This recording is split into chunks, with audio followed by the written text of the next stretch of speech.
Ekonomika, uzņēmējdarbība un finanses aizraujuši par naudas pasauli. Raidījumā un raidierakstā Mediāna.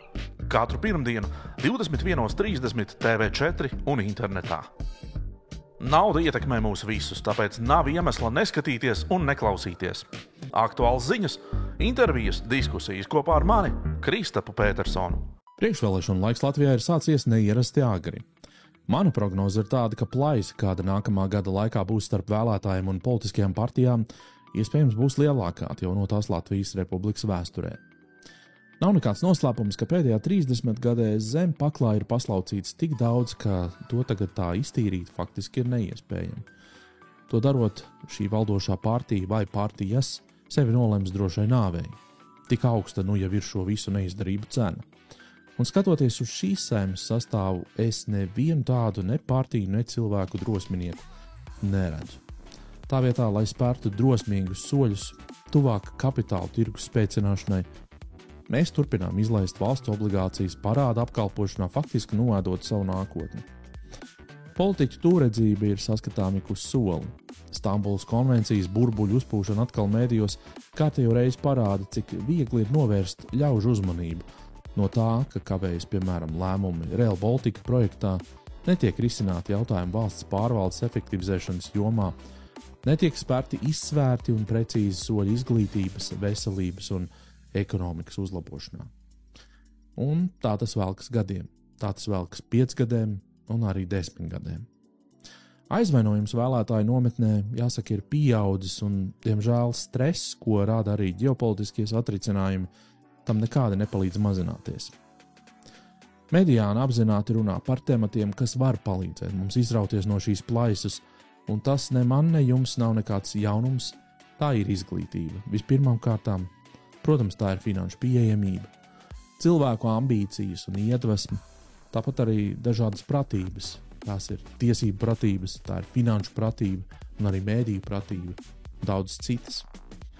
Nav citu variantu. Mums ir jātop vēl gudrākiem, jāceļ visas savas spējas un iespējas, un, kas svarīgākais, ir jāpalīdz citiem, mums apkārt esošiem spējīgajiem ļaudīm tās pacelt. Mediāna pagājušajā nedēļā viesojās konferencē Export Up, kurā arī jums būs iespēja ielūkoties. Mēs runāsim arī par to, kas ir izdarīts aprits ekonomikas iedzīvināšanā no valsts pārvaldes puses. Novēlu jums visiem patīkamu skatīšanos un klausīšanos, un prieks, ka esat kopā ar mums.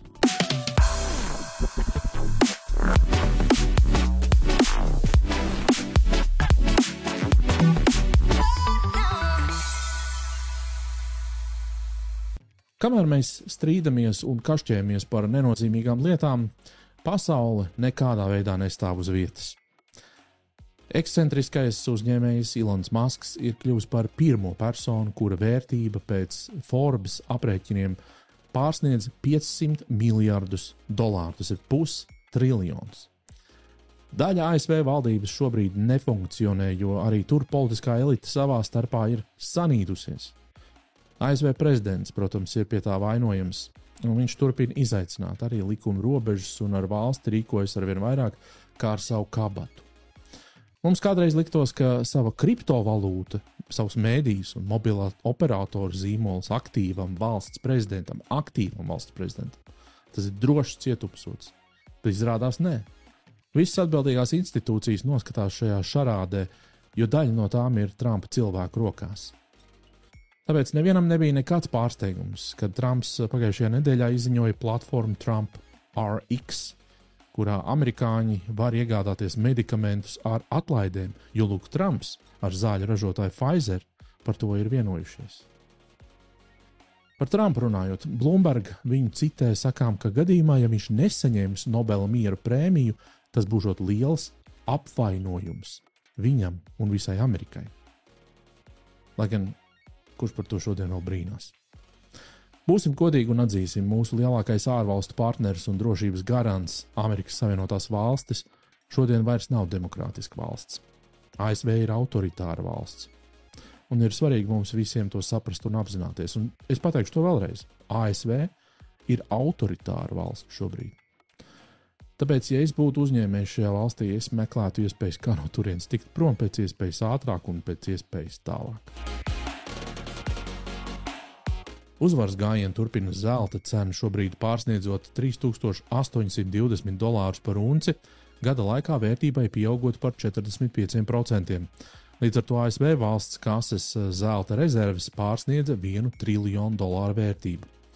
Jāsaka gan, ka tā ir tikai 38. daļa no federālās valdības kopējā parāda. Eirozonā inflācija septembrī pieauga līdz 2,2%, it kā jau nekas traks, bet šķēres tomēr starp valstīm ir ļoti lielas. Tā piemēram Kiprā un Francijā inflācija ir zem 1%, bet Igaunijā 6,2%. Tikmēr ECB prezidenta Lagarde ir pieteikusi cīņu tumšākajiem finanšu sektoru stūriem. Ar to viņi domā riska fondus, privātā kapitāla un kredīta kompānijas, kas savu salīdzinoši vājākā regulējuma dēļ rada nevienlīdzīgus un nelīdzvērtīgus konkurences apstākļus ar bankām. Viņi tūlīt pat saņēma arī pretreakciju no šiem fondiem, kuri uzsvēruši, ka darbojas ar daudz zemākas virs efekta nekā bankas, un tāpēc nekādus riskus nodokļu maksātājiem nerada. Lūk, tāda notikuma pasaulē, bet palūkosimies, kas ir noticis tepat Latvijā.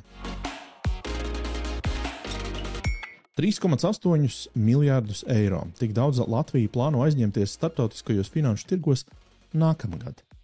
2027. gadā 4,3 miljārdi eiro. No šīs summas aptuveni 2 miljārdi pēc valsts kases teiktā tiks izmantoti, lai dzēstu agrākos aizņēmumus, bet pārējie līdzekļi ir budžeta deficīta sekšanai, jeb teiksim, kā ir noēšana. Šī parāda apkalpošanas izmaksas nākamajos gados sasniegs līmeni, kas jau ļoti nopietni ietekmēs valsts budžetu un tā plānošanu.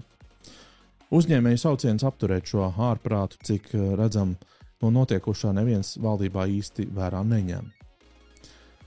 Lai gan finanšu ministrs Saša Rādens situāciju labi apzinās, un to var secināt no intervijām ar viņu, viņš ieņem ļoti samierniecisku pozīciju un, kā saka, tā pelda pa straumu kopā ar savu partiju un esošo koalīciju. Piektdien notikusī Nacionālās trīspusējās sadarbības padomes budžetu un nodokļu apakšpadomes sēde ļoti skaidri iezīmēja to, ka valdība nav spējīga atrast savā pārziņā esošajā budžetā pat solītos 150 miljonus eiro samazinājumos. Visas lielās finanšu un ekonomikas krīzes mācības ir kaut kādā ziņā aizmirstas, un kopš 2016. gada valdības pat nav centušās budžetu sabalansēt. Ko mēs varam darīt, lai izkāptu no šī braucošā transporta līdzekļa, kas strauji tuvojas akmens sienai? Un jāsaka, diemžēl atbilžu nav daudz, jo tiešām mūsdienās daudz ko nosaka valdības politika, gan nodokļu, gan birokrātisko procedūru, gan arī vispārējā noskaņojuma ziņā. Tad vēl, protams, ir ārējās ietekmes, gan biznesa, gan kara, gan Eiropas Savienības, ko mēs arī īsti tā kā grozīt it kā gribētu, bet diez vai mums tas tā tik vienkārši izdotos. Un trešā komponenta esam mēs paši. Tā ir mūsu domāšana, mūsu drosme, mūsu uzdrīkstēšanās. Un kā jau es minēju raidījuma sākumā, ir labi, ja ir tādi cilvēki mums apkārt, un gadījumā, ja mēs paši sevi kā drosmīgus un ambiciozus inovators, uzņēmējus un ražotājus, kā arī eksportētājus neapzināmies, mums ir svarīgi tomēr šiem cilvēkiem palīdzēt un noteikti nelikt nekādus šķēršļus. Tieši šādus ļaudis es lielā daudzumā sastapu konferencē Export Up, kas norisinājās pagājušajā nedēļā Hanzas peronā, un ko organizēja Latvijas Tirdzniecības un Rūpniecības kamera sadarbībā ar Industra banku, kas, kā tagad jau visiem zināms labi, ir mūsu sadarbības partneris arī Mediānas 5. sezonā. Export Up programma bija sadalīta vairākās daļās, kur pirmajā tika ieklāti tādi kā pamati un saprasta vide, kurā mēs šobrīd funkcionējam un darbojamies. Un, manuprāt, ļoti lieliska bija Eiropas Rekonstrukcijas un attīstības bankas, tā saukts par ERAB, galvenās ekonomistes Beātas Javorčikas prezentācija, no kā man varbūt tāda neliela atziņa bija tā, ka mūsu platumgrādu ekonomikas savā eksportā joprojām cenšas sacensties ar Ķīnu. Un tikai tāpēc, ka Trumpa tarifi ietekmē eksporta apjomu no Ķīnas šobrīd ir tā kā mazliet noslāpuši, mēs vēl spējam it kā peldēt virspusē, taču ilgtermiņā un pat īstenībā vidējā termiņā tas nav nekāds risinājums, un to arī atzīmēja ERAB ekonomisti. Eiropas eksportam būs tomēr jāmainās. Un tas, ko vēl Javorčiks prezentācijā varēja redzēt, bija tā, un arī tam pieskārās, ka ieguldījumi praktiskajos pētījumos, ja tas, ko angliski dēvē par R&D, ir ļoti uzskatām redzams, ka pēdējo 20 gadu laikā ASV kompānijas tos ir pieaudzējušas, Ķīna tos ir pieaudzējušas no 5 līdz 25%, bet vēl tā kā par 10% punktiem atpaliek no ASV, taču Eiropa burtiski ir nogāzusies no 35% uz kādiem 17%. Tāpat arī Japāna. Un sekas mēs jau tam redzam, tāpēc es arī aicinu visus ieklausīties šajā uzņēmēju un ekonomisti Jāņa Ošlaja teiktajā. Latvijas uzņēmumi pelna pārāk maz, un viņiem šis piecinojums ir pārāk maziņš. Kādēļ? Tādēļ, ka pārāk mazs skaits uzņēmumu mēģina ieguldīt jaunos atšķirīgos produktos.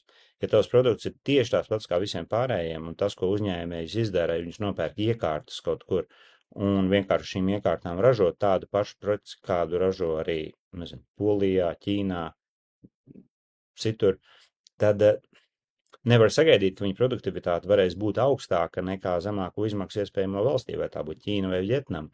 Un tas nozīmē, ka šādam uzņēmējam būs ārkārtīgi grūti pelnīt tā, lai viņš varētu samaksāt Latvijas algas un Latvijas nodokļus un nopelnīt. Un līdz ar to ļoti daudz uzņēmēju spiesti koncentrēties uz to, tā kā viņam produktivitāte nepietiekama uz vienu strādājošo, viņi spiest koncentrēties, kā viņi varētu samaksāt mazāk nodokļus, un viņi spiest koncentrēties, kā viņi varētu samaksāt mazākas darba algas. Un kas arī ir, ko es dzirdu LDK, LTRK, galvenie uzstādījumi, kā mēs varam ātrāk, vairāk ievest darba spēku lētākām cenām, kā mēs varam samazināt kopējos nodokļus. Bet tas iznāk no tā, ka ir pārāk mazi kopēja produktivitātes ieņēmumu uz viens strādājošo, viņiem tiem uzņēmējiem nav citas iespējas.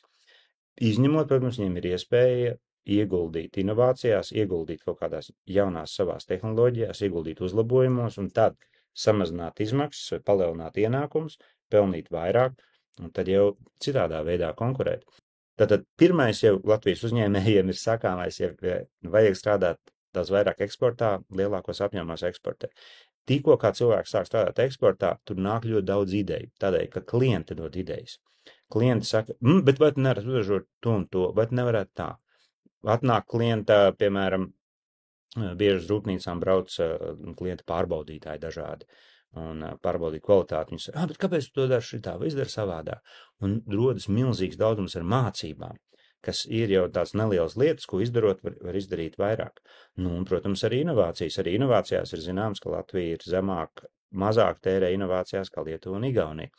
Un Latvijas uzņēmēji kopumā ir kūtrāki šeit. Un es aicinātu savus kolēģus uzņēmējus, lūdzu, tas ir mūsu tāds darbs un pienākums. Mums ir darbs un pienākums, tā ir mūsu vadītāju loma, atrast vietu inovācijām un atrast vietu, kādā veidā uzlabot procesus, kādā veidā palielināt pārdošanas apjoms.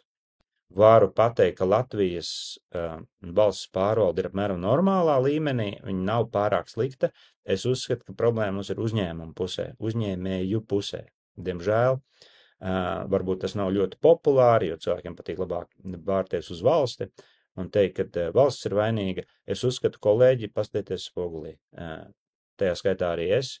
Man jāapstās arī pašam spogulī, vai savu uzņēmumā es izdarīšu visu, ne. Bet arī citiem kolēģiem ir jāapstās spogulī un jāpajautā, ko mēs varam vairāk izdarīt. Un jābeidz strādāt vietē, tirgēt uz eksportu.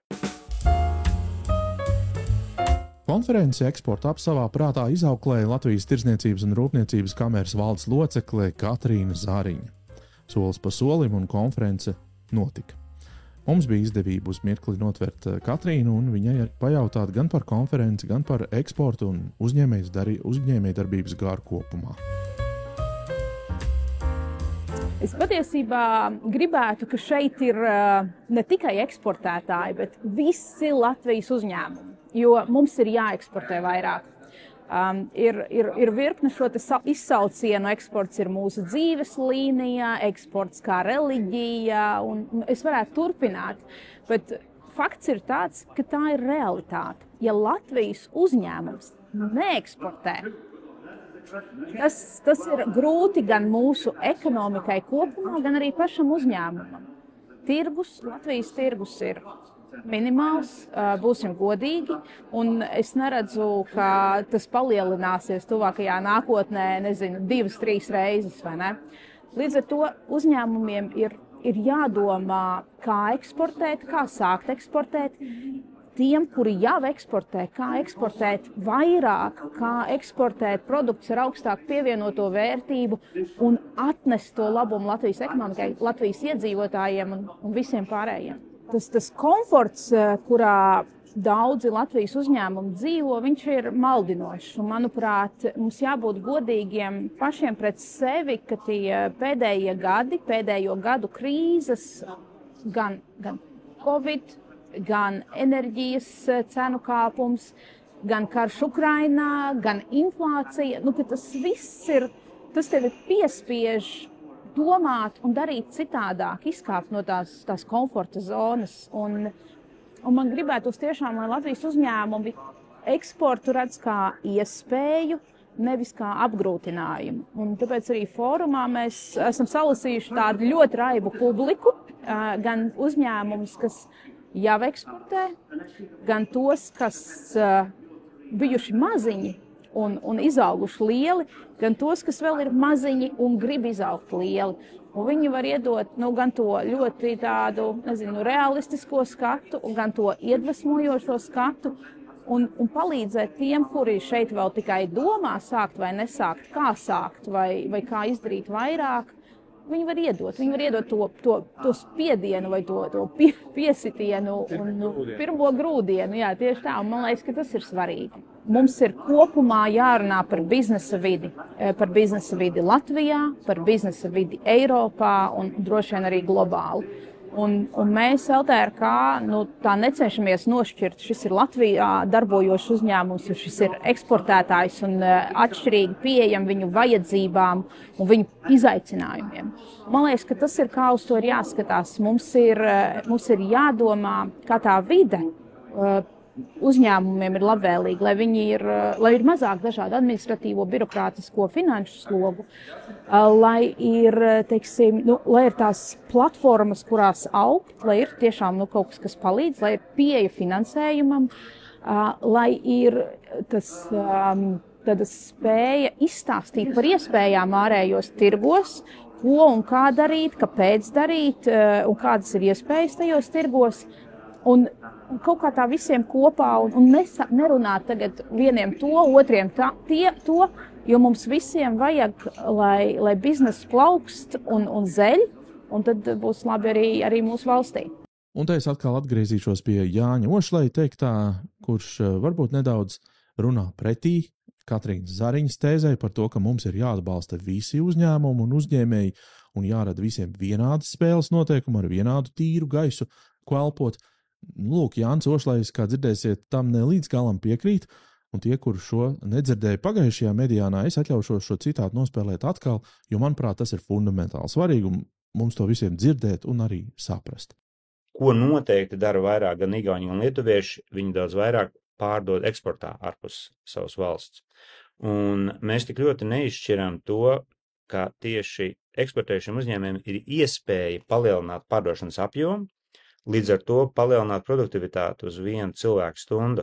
Un Latvijā, vismaz līdz šim, bet tagad jau sāk mainīties, bet tam jāmainās straujāk, mēs atbalstījām visus uzņēmumus, gan strādājušus vietējā tirgu, gan eksportējošos. Bet tas ir nepareizi, tādēļ, ka ir jāatbalsta tikai eksportējuši uzņēmumi, jo vietējā tirgu strādājušiem uzņēmumiem nav iespējams palielināt apjomus. Tātad viņiem nav iespējams palielināt šo starpību. Līdz ar to viņa produktivitāte ir absolūti vienmēr ierobežota. Un mums ir jākoncentrējas, kā mēs varam radīt vairāk uzņēmumus, kuriem produktivitāte ir lielāka, lai varētu maksāt lielākas algas, lielāku nodokļus un vairāk arī pelnīt EBITDA līmenī pats uzņēmums. Turpat mēs arī sastapām eksporta sistēmas organizatori un veicinātāji ļoti tiešā veidā Ievu Jāgeri, kura ir Latvijas Investīciju un attīstības aģentūras direktore. Bieži tieši viņas un ekonomikas ministra vadībā uzņēmēji dodas valsts vizītēs, lai veicinātu eksportu. Lūk, viņas redzējums.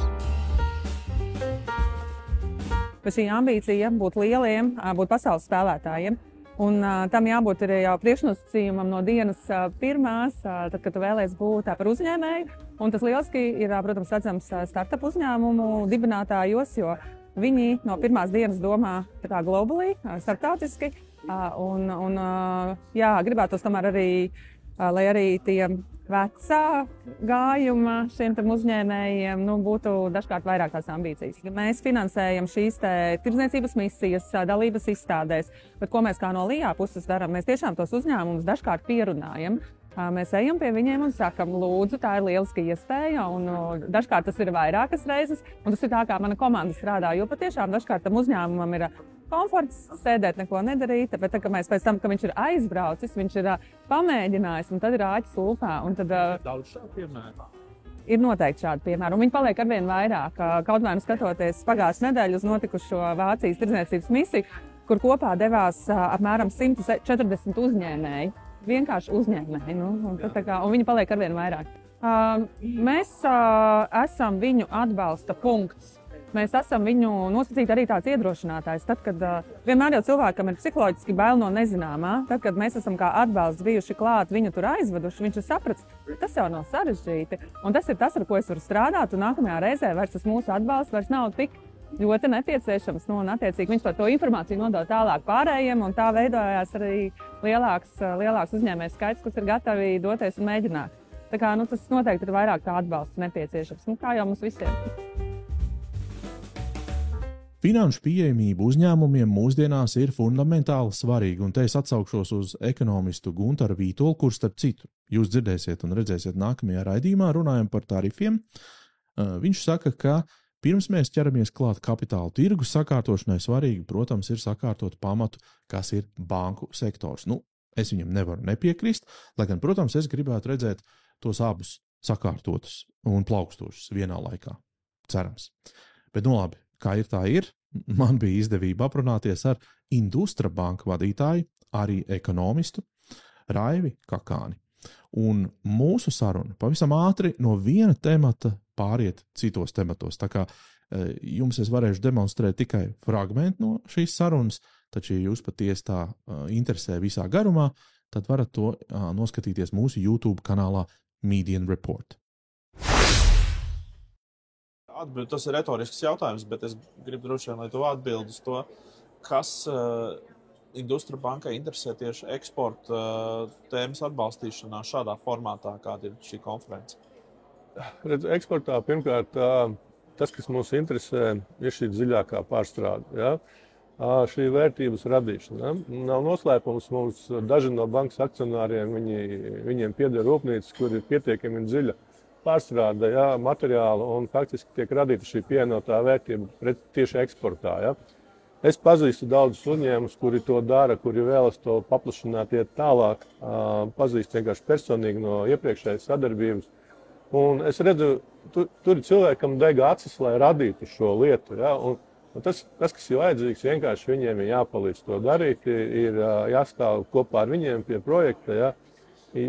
Jāpalīdz ar finansēm, jāpalīdz ar dažādiem valsts atbalsta programmām, lai to visu saliktu kopā un tas viss strādāt. Tā ir skaitā arī lauksaimniecībā, piemēram. Ja? Tas, ko es redzu šobrīd, mēs pēdējos 2 gados esam nofinansējuši diezgan daudz lauksaimnieku. Jā, es pamanīju. Jā, un šobrīd ir tā, kad ir 3. sliktais gads. Ja? Var tikai minēt, ja, ko dara, teiksim, universālās bankas, ka, teiksim, kredītpolitikā šis klients jau ir kļuvis no viegli sarkana uz tumši sarkanu. Ja? Protams, ka viņi nekādu palīdzību viņam vairs negrasās piedāvāt. Ja? Bet tajā pašā laikā, ja mēs skatāmies to pašu lauksaimniecību, es esmu runājis ar vairākiem saimniekiem, dažiem no viņiem ir idejas, ja? Pieņemsim, kā radīt šo pievienoto vērtību. Nevis vienkārši kaut ko izaudzēt un mēģināt pārdot par cenu, kas īstenībā ir 30% zemāk, augstāka nekā Ukrainā, vai un tas, protams, tas nerada biznesu. Ja? Tas nerada īstenībā pievienotā vērtība Latvijā. Mēs varam audzēt, ja, tur kaut kādas kultūras un tad mēģināt viņas pārdot zem pašizmaksas. Ja? Tas nav bizness. Tas nav bizness. Jā. Mums arī apjoma nav. Tieši tā. Un mēs saprotam to, ka agri vai vēl Ukraina tā vai tā būs vietējā tirgū. Ja? Mums ir jādomā par to, kā mēs pārorientējamies tagad. Mēs nevaram sagaidīt tagad plus 2 gadi, jā, tad mēs nonākam situācijā, kad vilciens ir aizgājis, ja? Un tad mums, kā saka, slēdzam kaut ko ciet. Tas nav risinājums. Un mums ir atkal pietiekami daudz gaišu prātu ar idejām, ar projektiem, vienkārši jāiet tur iekšā. Jā. Es par to eksportu domāju arī no tāda viedokļa, ka daudz ir dzirdēti par tiem mītiem, ka valstī ir jāpalīdz, ka valsts ir vainīga pie tā, ka kaut kas neiet mums uz priekšu. Man biedē tas apgalvojums, teikšu godīgi. Viņš mēdījos arī diezgan izplatīts īstenībā. Jo, ja es paskatos, šodien nerādīju tādu slaidu, bet kas ir noticis, teiksim, kāds ir mūsu valsts budžets pret iekšzemes koproduktu. Ja? Mēs paskatāmies tagad, es nākamā un es neskatījos, paskatāmies kaut kādu tur 5-6 gadus atpakaļ. Es varu kļūdīties nedaudz ar cipariem, bet es vairāk tā feelingam, ja? 5 gadus atpakaļ tas bija 38% no koprodukta, tagad tas ir 46%. Tas man neliekas normāli. Ja?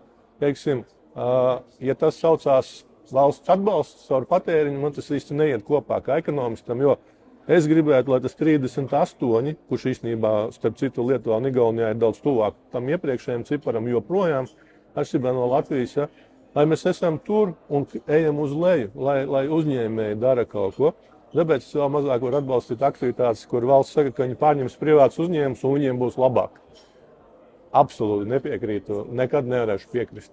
Tas, ko es dabā, diemžēl, esmu redzējis, parasti ir krasi pretēji. Ja? Jā, un vispār pasaules prakse, Eiropas prakse, man liekas, tepat arī Latvijas prakse to vienmēr pierādījusi. Tur, diemžēl, ir viens vienkārši izskaidrojums. Jā, es varu, privātā uzņēmumā ir kāds atbildīgais. Tieši tā. Jā. Tur nekad neviens neko neatbild. No, tā ir, jā. Un vēl vienu mītu par šo ambīciju trūkumu, ko bieži arī piemin, ka mums ir sauja ar tiem eksportētājiem, kam acis deg, kuri arī proti māk un viņi ir kaut kā tam radīti, un tad atkal ir tā grupa ar uzņēmējiem, kuriem ir labi, teiksim, pietuvināties kaut kādiem valsts pasūtījumiem. Te īstenībā es vēlētos sadalīt divās lietās, ja? Šo apgalvojumu. Apgalvojums pēc definīcijas pieņem, kad mums ir kaut kādas mentalitātes problēmas, sarunot ar kaimiņu valstīm, citām valstīm. Tā pašā laikā aizmirst, kad puse uzņēmēju īstenībā nav latvieši, ja? Un aptuveni. Ja? Ja mēs skatāmies, teiksim, es kā baņķieris ļoti labi ikdienā redzu, ar ko es tiekos, ja? Un kur ir to biznesa cēlāji, kuri tur kaut ko dara. Un vismaz 50-50 ir latvieši un nelatvieši pēc tautības. Ja? Viņi, protams, ir visi tāpat rezidenti, ja? Bet joprojām. Ja? Līdz ar to teikt, ka te ir mentalitātes problēma, tas noteikti neiztur kritiku. Tas vienkārši tīri aritmētiski neiet. Ja? Tad teikt, ka kaut kādu iemeslu dēļ cilvēks, kas dzīvo Latvijā, ir slinkāks, kultrāks, stulbāks, manuprāt, arī nē. Ja? Un otrkārt, ja mēs tādi būtu, ja, tad kāpēc pie mums negāžās tie gudrākie iekšā, ja visu nepārņem un nesāk tur darīt pašu uz savu roku kaut ko. Tā noteikti nav. Diemžēl tā problēma, manuprāt, slēpjas kaut kur citur un viņa vairāk velk uz valsts pārvaldi.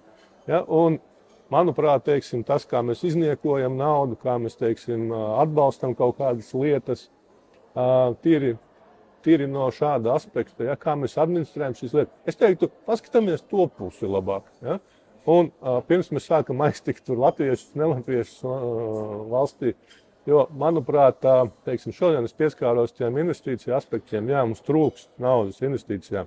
Manuprāt, tur ir bloks, moments tāds, kas īstenībā mums traucē šīs investīcijas veikt. Un gan birokrātijas, gan varbūt ir arī kaut kādas citas lietas, kuras tur nesaukšu tagad, jā, es nevaru viņus tagad pierādīt, jā, bet es pieņemu, ka mums ir gana daudz citu problēmu, kas mums traucē attīstīties, un noteikti tā nav mentalitāte.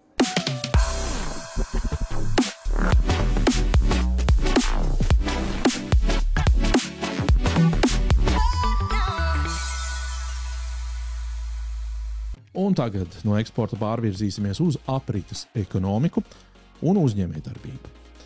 Ja atceraties, vienā no Mediānas šīs sezonas prioritātēm, tāpat kā eksports, ir minēta aprites ekonomika. Pavisam īsi tiem, kuri vēl nav iemācījušies to, kas ir aprits ekonomikas, atgādināšu. Tas tātad ir saimniekošanas modelis, kurā visi iesaistītie resursi tiek izmantoti liederīgi un domājot par ilgtspēju. Ko tas praksē nozīmē? Proti, preces tiek radītas tā, lai tās būtu izmantojamas atkārtoti, lai tās būtu viegli salabojamas un arī pārstrādājamas vai pārvēršamas jaunās izejvielās. Tādējādi tas samazina atkritumu apjomu un beigās arī labvēlīgi ietekmē vidi.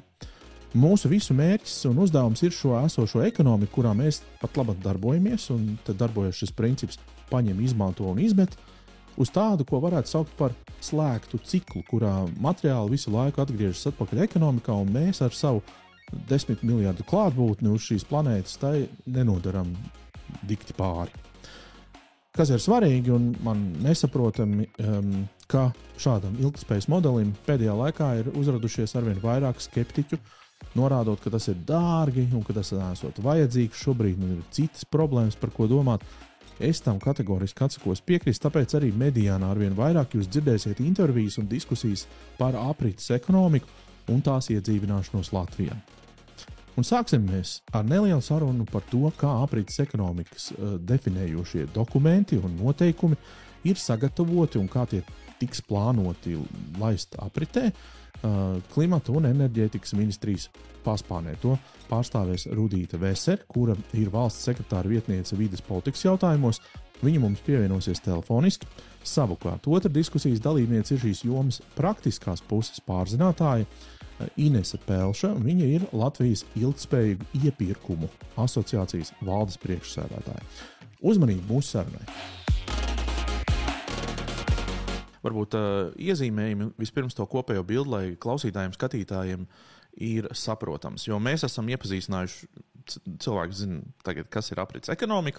Tagad tas nākamais solis, kāds tad ir tas ietvars tam visam. Rudīt, sāksim ar jums. Jā, paldies par jautājumu. Man ir liels prieks, ka cilvēki jau zina, kas ir aprits ekonomika, jo tas arī bija garš stāsts, kamēr mēs esam nonākuši līdz tam, ka visi saprot, ko nozīmē šis jēdziens. Tas nozīmē, ka jāsāk būt ar to, kur mēs šobrīd atrodamies un uz kurien mēs virzamies.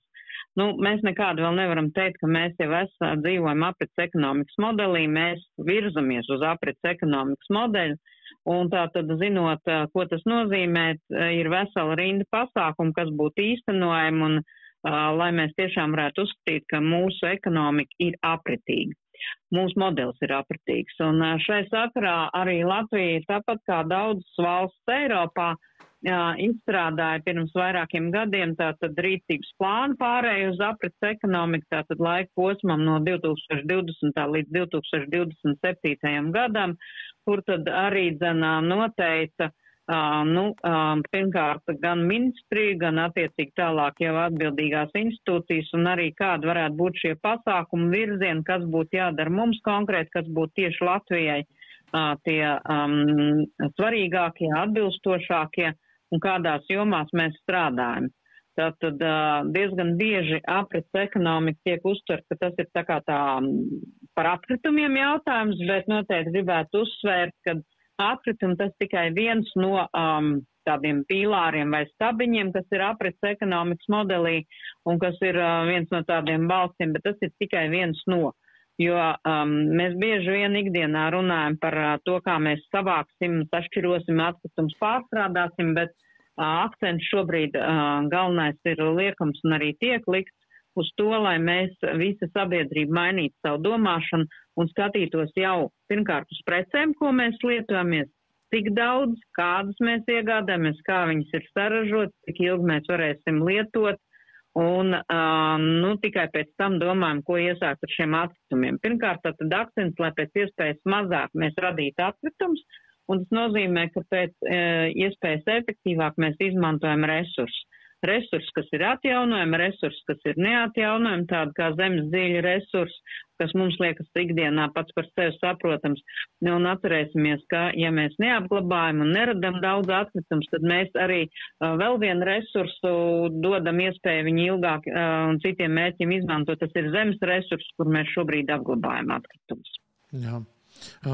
Es varbūt tādu Inesei ievadu jautājumā uzdošu, varbūt tas mazliet āķīgs jautājums, bet tomēr sanāk kaut kā, ka šie principi par aprits ekonomiku, proti viens no tiem principiem, kas ir par produktu materiālu vērtības ilgmūžību vai uzturēšanu apritē, vai kā mēs to varētu nosaukt, runā pretī ar kapitālismu kā tādu, kurā ir preces, kuras cilvēki pērk, un tad viņi viņus maina, un maina pietiekami bieži, lai radītu šo apriti, lai radītu šo naudas apriti un tā tālāk, un tādā veidā kapitālisms tiek būvēts. Šobrīd sanāk, ka mēs viņu apzināti mēģinām slāpēt ar ideju, ar domu, ar domāšanas maiņu, kurā mēs preces, vienalga, kas tās būtu apģērbs, elektrotehnika vai kā tam līdzīgi, lietojam ilgākā termiņā. Mēs esam ļoti liela patērētāja sabiedrība. Tātad mums ir jāpērk aizvien jaunas preces, kalpošanas laiks ir ļoti īsi salīdzinoši, un kas notiek, vienkārši tiek radīti atkritumi. Un atkritumi šobrīd, ja gana maz tos pārstrādā, tas tik tiešām rada gan šo te piesārņojumu, un mēs absolūti neizturamies atbildīgi pret vidi. Un šeit es gribētu teikt, lūkojoties tālāk, būtībā mums ir ļoti būtisks tas aspekts, kā mēs, kā sabiedrība, ko mēs iepērkam, kādas ir mūsu šīs te vērtības, vai mēs redzam tikai īstermiņā, tātad iespējams zemākā cena, ja? Vai mēs tomēr spējam paskatīties ar ilgtermiņā un saskatīt šos ieguvumus, jo, kā es saku, ja mēs tālāk lūkotos, katra iepirkuma stāv sabiedrība. Tas iepirkums nav tikai ķeksītis, lai kaut ko veiktu vai apgūtu naudu, kā saka, ja? Bet tas ir mērtiecīgi jāveicina un jādara, lai būtu arī šie ieguvumi, gan vidē arī mums kā sabiedrībai kopumā, jo tur mēs varam skatīties vairākas jomas, protams, gan lūkojoties, piemēram, kāda pārtika ir skolās, jā, arī pie kādiem soliem un arī tātad galdiem bērni mācās, vai tie ir ergonomiski, vai tie tiešām kalpos ilgi. Ja mēs ielikt aprites ekonomikas elementus, tātad man būtu jāparedz, ka to galdu varēs arī salabot, ja? Kad būs gan šīs te rezerves daļas, varēs plāksnes nomainīt un tam līdzīgi. Tā kā tur ir arī ieguvumi. Un būtībā, ja mēs izlīdzinātu šo te dzīves ciklu izmaksām, ne tikai šīs dienas cenu, mēs varam pierādīt arī finansiāls ieguvumus. Jā, tas nozīmē, ka jāatjaunojās ir globalizācijai pie šiem apstākļiem, lai faktiski ražotāji varētu paplašināt savus tirgus, nevis pārdot vienam segmentam vienā geogrāfiskā vienībā. Es iedošu piemēru. Es pagājušajā nedēļā Somijā intervēju vienu igauņu uzņēmēju, kurš ražo elektro velosipēdus, un viņš teica, pēc Covid laika, viņa tirgus ir tur Vācija, Šveice, Austrija. Pēc Covid laika viņš teica, man nopirka ļoti, ļoti daudz velosipēdus. Es knapi varēju saražot. Man bija tur 15 miljonu apgrozījums, un viss bija ļoti jauki. Viņš teica, tagad neviens nepērk tos velosipēdus. Kāpēc? Tāpēc, ka tas produkts ir kvalitatīvs, viņu ilgi lieto, un viņi saka, man ir ļoti grūti atvērt jaunus tirgus. Kamēr es neatveru jaunus tirgus, es principā tērēju, dedzinu naudu. Līdz ar to tas nozīmē, ka acīm redzot, ja mēs strādāsim aprits ekonomikā vairāk pie kvalitatīviem produktiem, uzņēmējiem būs jādomā citādāk veidi, kā tirgot savus produktus. Tā sanāk, vai ne? Tas ir plašāk jālūkojoties. Es saskatu arī, patiesībā tur var paplašināt arī, pieņemsim, uzņēmējs, kurš iespējams šobrīd jau ražo, ja mēs skatāmies šos pašus galdus vai kā skolām, tikpat labi viņam ir jāparedz, ka būs, piemēram, pieejams šīs te rezerves daļas. Iespējams, ka tie ir arī citi pakalpojumu veidi, ja, kad, kā es saku, ko mēs pērkam. Vai mēs pērkam galdu, vai es pērku sēdvietu, vai es pērku spuldzes, vai es pērku gaismu. Un tur atkal ir tas stāsts, patiesībā mēs nevaram radīt šīs pārmaiņas uz esošajiem modeliem, kā ir bijis līdz šim. Tas viennozīmīgi skaidrs, jo dažkārt īstenībā arī runājot un meklējot, izkāpjot šī te ārpus rāmi, tiešām rodās ļoti lieliskas idejas. Dažkārt, piemēram, runājot, vai dizaina domāšanas elementos, risinot šīs te situācijas, vienkārši saprot, ka iespējams nemaz iepirkumu nevajag veikt, var atkal savādāk šo te modelēt, visu situāciju piesaistīt, citus iesaistītos. Tā kā tas ir, gan domāšanas maiņa, gan konceptuāli kāpjot ārā no esošā rāmja ietvara. Jā, šīs ir ļoti vērtīgi, ko jūs Ines pat pateicāt. Man liekas, tas ir jāsadzird katram uzņēmējam. Es domāju tādā pirmkārt. Rudītais, nākamais jautājums ir par zaļo kursu kā tādu. Protams, ka mēs redzam, ka ne tikai Latvijā, bet arī visā Eiropā ir iezadzies mazliet tāds, varbūt nenogurums, bet varbūt pirmā skepse par to zaļo kursu kopumā, un līdz ar to tas noteikti arī mazliet patraucē jūsu darbu, veidojot šo ietvaru, kopēji, teiksim, nacionālo ietvaru aprits ekonomikas tieši vidas aspektiem. Labs jautājums, ja mēs runājam par nogurumu un tam līdzīgi. Nogurums varbūt ir no skrējiena, jo mēs esam visu laiku kaut ko jaunu radījuši un atkal ir jauns. Un, tas, kas varbūt tā visā skrējienā pietrūks tāda apstāšanās un paskatīšanās uz visu kopumā. Jo mēs, protams, runājam zaļais kurs un varbūt šobrīd ir citi mērķi un ir ģeopolitiskās situācijas, bet šai sakarā viņš kļūst tikai arvien aktuālāks. Uz viņu ir jāskatās stabilāk, varbūt ne uz kā milzīgiem izaicinājumiem, bet kā uz iespējām, jo gal beigās katru izaicinājumu jau var pārvērst par iespēju. Un tas vēl vairāk liek domāt par to, kādas lietas mēs ražojam, kādas lietas mēs iegādājamies, cik un kā mēs viņas lietojam un kas pēc tam ar viņām notiek. Jo bieži vien ir tā, ka tiek radīts ļoti daudz dažādu jaunu produktu, kurus mēs visi priecājamies, jo viņi mums tur, ir efektīvi un tā tālāk, bet vai visos gadījumos ir ņemt vērā aprits ciklus vai dzīves ciklus šim produktam, tas ir ļoti būtisks jautājums, jo bieži vien izrādās, ka jā, mēs esam radījuši produktu un šobrīd viss ir skaisti un viņš ir efektīvs un resursi ir bijuši labi, bet neviens nav padomājis, kas ar viņu notiks tad, kad pēc 10, 20 gadiem viņu vairs nevarēs lietot, viņš būs savu nokalpojis un nekas nav mūžīgs. Ko tad iesākt pēc tam ar viņu? Vai viņu varēs izmantot, pārveidot, pārstrādāt, vai viņš būs jākrauj kaudzēs atkrituma poligonos? Ines, varbūt jums ir viedoklis par to arī, kāda ir šī te domāšanas maiņas, tas grūtais ceļš, tas ir tā kā no vienas puses, jā, bet arī par mūsu varbūt tādu īstermiņu domāšanu, kas šobrīd varbūt prevalē pār to ilgtspēju.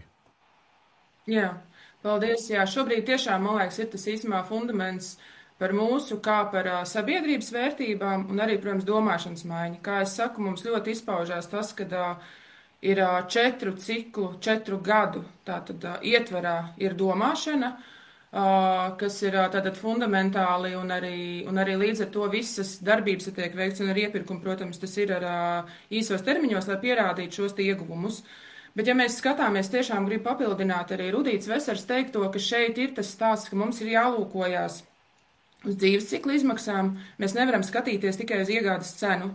Šobrīd tas ir tiešām bija jau izstrādāts tas ietvers, ka mēs tomēr ieliekam gan vides prasības iekšā, gan arī citus šos te kvalitātes kritērijus, un arī patiesībā no apritīguma elementi, ja mēs runājam, tad zaļā iepirkuma kontekstā ir iekšā, gan ir pagarināti, piemēram, garantijas laika, var iegūt papildus punktus. Mēs runājam atsevišķo par kalpošanas laiku, tātad kurā varētu arī mainīt, pieņemsim, rezerves daļas, jā, tātad, lai atkal tas produkts ilgāk kalpot, un tātad maksimāli ilgi noturēt to šajā plūsmā un lietošanas aplī. Un tas dažkārt, jā, ja to īsumā izņem ārā, šobrīd, kā saka, iepirkuma likuma kontekstā, kas publiskā iepirkuma likuma kontekstā, kas šobrīd iet, tad mēs īsumā atgriežamies pie tāda ļoti īsa termiņa redzējuma, tikai, kas ir šīs te iegādes izmaksas cenas, un man īstenībā tas liekas arī tā ļoti triviāli. Jā, iespējams, mēs šodien samaksājam mazāk, bet vai mēs skaidri to apzināmies, ka mēs ilgtermiņā nepārmaksāsim? Kaut vai mēs, piemēram, salīdzinām arī prece, kura nav tik kvalitatīva, viņa tātad kalpos īsāku periodu. Mēs atkal būtībā mēs tērēsim jaunas resursus, mēs ticamāk viņu izmetīs ārā. Tad būs jāskatās, vai to tiešām varēs arī pārstrādāt un likt kā lapritē kā resurss, vai tas būs kā apglabājums tikai atkritumī. Ja? Un tur ir tas stāsts, ka mums vienkārši konceptuāli tādā valstiskā līmenī ir ļoti jādomā pie tā, kā lai mēs šo te veicinātu. Ja? Lai nav tā, ka mēs tikai abstrahējamies uz zemāko cenu, bet īsumā mēs krietni pārmaksāsim ilgtermiņā. Vai mēs esam īsumā tik bagāti, lai mēs pārmaksātu kā saka, dažu gadu griezumā. Es pilnīgi pieļauju, ka jums, Ines, ir labi piemēri no tieši šī te zaļā iepirkuma vai ilgspējas iepirkuma, ko jūs varat padalīties, kas varētu varbūt motivēt citus uzņēmējus padomāt mazliet citādāk.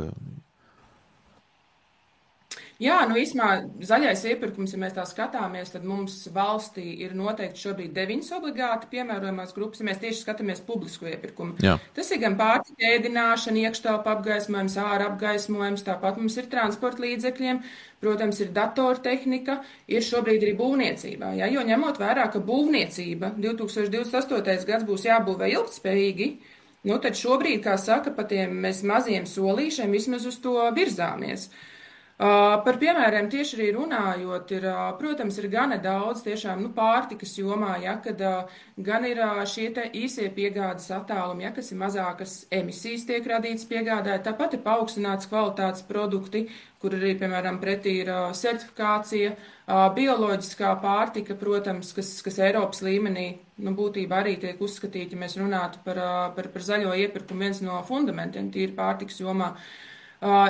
Tur ir gana daudz īstenībā šo labo piemēru, jo tas ir šobrīd kā obligāti piemērojums. Līdz ar to ir pat pašvaldības, kur krietni palielina, piemēram, ir noteikts īpatsvars, cik ir jābūt bioloģiskajam pienam vai kefīram. Viņi saprot, ka viņi labāk pirks, piemēram, 100%, ja nevis noteikto apmēru.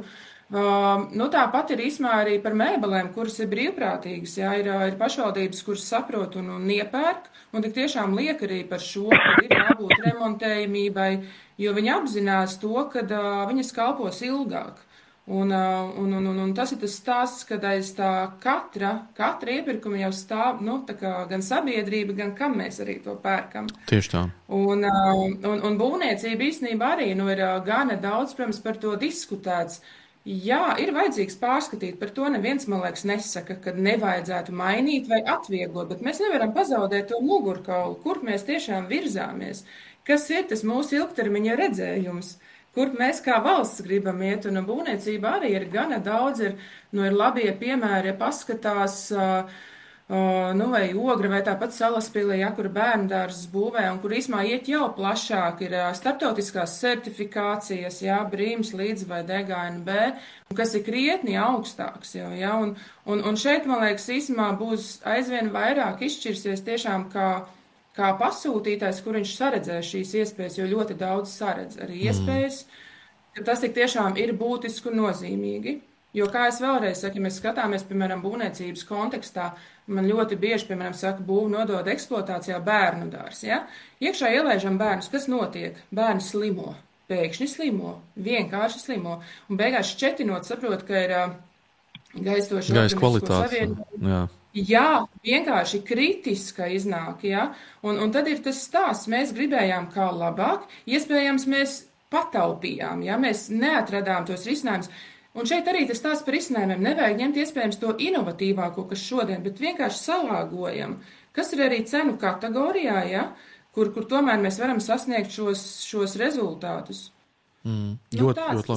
Tas nozīmē, ka mums visos sektoros vajag vairāk līderus, kuri redz šo ilgtermiņa redzējumu, kā piemēram tas Salaspils bērndārs piemērs, un tā tālāk, kuri redz šo gan objektu, gan šī objekta nozīme sabiedrībā, vietējā komunā ilgākā laika periodā, vai ne? Tas noteikti ir tas stāsts.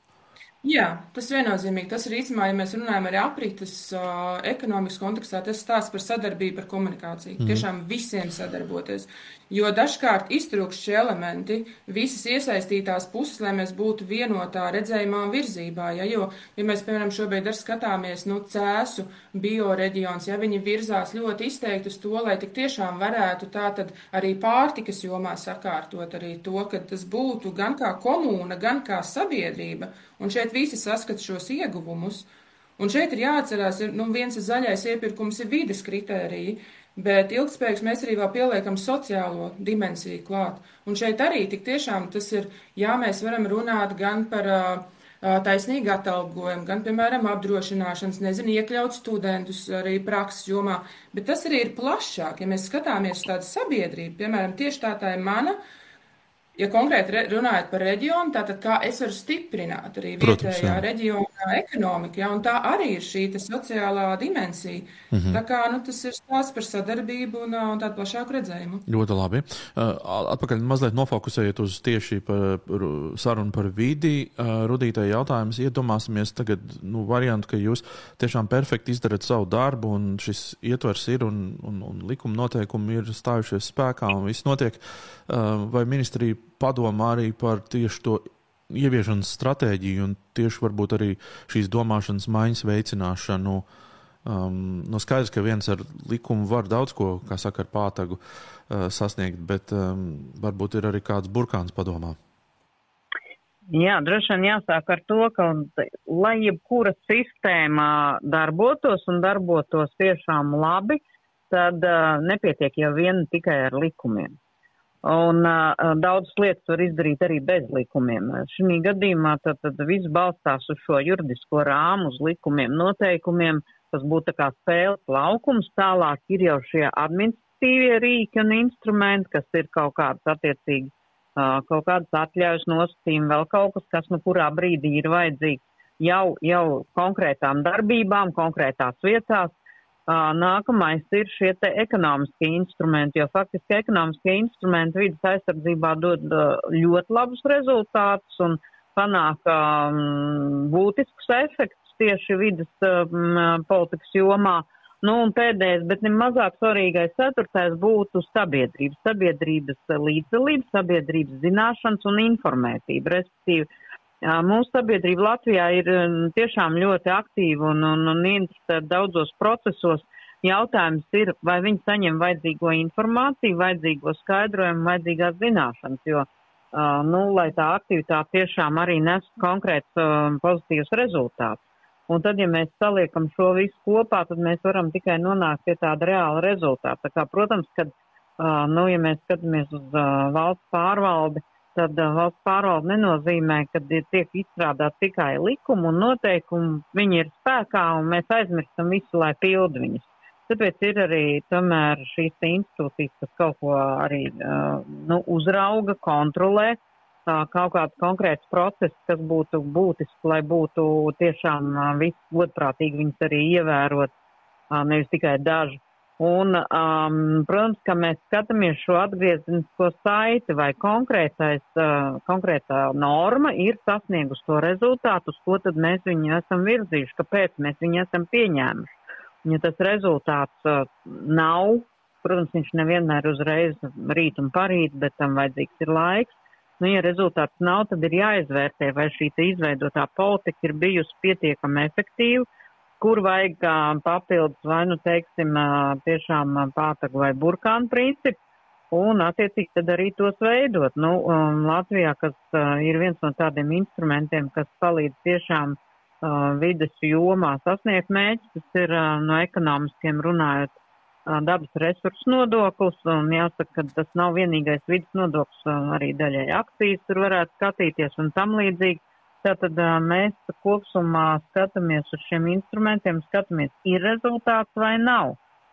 Un, protams, ja tiek noteikti nodokļi, tas nenozīmē, ka nodokļi tiek noteikti visiem pēc kārtas, bet tātad vai tiek piemērot atbrīvojumi no nodokļiem, ja tiek realizēts konkrētas programmas vai aktivitātes un sasniegt kaut kādi izvirzītie mērķi, vai arī tiek noteikts, kam tad īsti ir jāmaksā.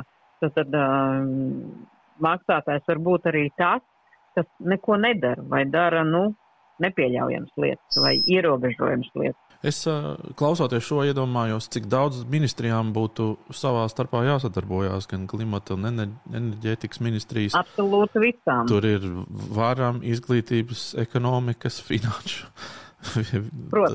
Tas jau ir tāds tik liels pasākums, jā. Varbūt, droši. Jā, es varbūt gribētu piemetināt, jau arī Inese minēja šo te sadarbību.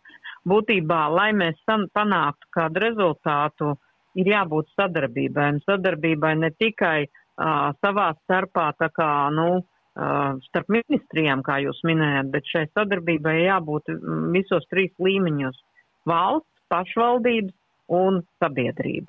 Un tikai tad, ja šī sadarbība ir, tad mēs varam runāt, ka mēs visi ejam kopā uz vienu mērķi un ka mēs gribam kaut ko tiešām panākt. Un varbūt Ines pēdējie vārdi ir kaut kas, ko grib iedvesmot mazliet varbūt, vai pakomentēt vēl noslēgumā. Paldies tiešām par uzaicinājumu diskusiju, un es īsumā beigās, es tomēr gribu iezīmēt arī īsumā publiskā iepirkuma nozīmi, jo, ja mēs skatāmies, tiešām tās ir ļoti liels finansējuma apjoms. Eiropas līmenī tie apmēram ir 2 triljoni gadā eiro, valstiskā līmenī te vairāk ir kā 5 miljardi. Un šeit ir jāsaprot ekonomikas vienkārši pamatprincipi. Stabils pieprasījums veido arī piedāvājumu. Un, ja mēs kā valsts saprotam, ka mēs šobrīd atsakāmies gan no zaļā iepirkuma, mums būs ilgspējīgi principi, jautājums, kas būs vietā. Vai tik tiešām būs kritēriji, vai mēs kā valsts arī saprotam, kuras ir tās jomas, kurās mums vajadzētu virzīt un noteikt šos kritērijus. Šobrīd izskatās, ka tā būtu pārtikas joma. Un es vienmēr saku, mēs īsumā atkrītam uz 2012. gadu atpakaļ, jo mēs būtībā sākām ar pārtiku. Pārtikas kritēriju, tātad, kur bija iekļaut šie vides aizsardzības aspekti. Un tiešām gribētos tādu, man liekas, valstisku redzējumu vairāk, ka mēs saprotam, mums ir strateģiskās jomas, ja mēs skatāmies gan no klimata viedokļa, gan no zaļā kursa, gan no ilgtspējīgas attīstības, iespējams, kuras tad ir tās lielākās grupas, kur tiek radīts šis piesārņojums, un arī no ekonomiskās koncepcijas, un arī konkrēti šie izstrādes kritēriji, jo, manuprāt, tomēr ir jābūt arī valstiskā līmenī šim redzējumam, ir jānosaka, kuras jomas mums tiešām ir būtiskākās, un arī tas ir jāveicina. Un tad, protams, ko arī Rudīta minēja, viennozīmīgi par sadarbību, par visu kopējo iesaistu. Un šeit, man liekas, arī tik tiešām mums visiem kopā ir jāstrādā, jo ir arī tiešām jānāk kopā, ir jādiskutē, ir jāmeklē risinājumi. Ja mēs saprotam, ka kādas lietas nestrādā, tās pārveidot, pilnveidot, bet nevajadzētu pazaudēt, ka mēs pazaudējam fundamentu. Un tas ir, man liekas, tāds ļoti, ļoti būtiskākais. Un tiešām saprast, kā es saku, dažkārt īsumā arī man ļoti patīk tā tēze, nevis lūkoties tikai uz iepirkumu, ka mēs kaut ko tērējam, bet mums jāsaprot arī, kā no otras puses mēs investējam. Paskatīties no tā, ko tad mēs investējam. Kas tad būs tas, ko, piemēram, ar šādām te investīcijām tikai zemākā cena, ko mēs sagaidīsim pēc 10, 20 un 30 gadiem?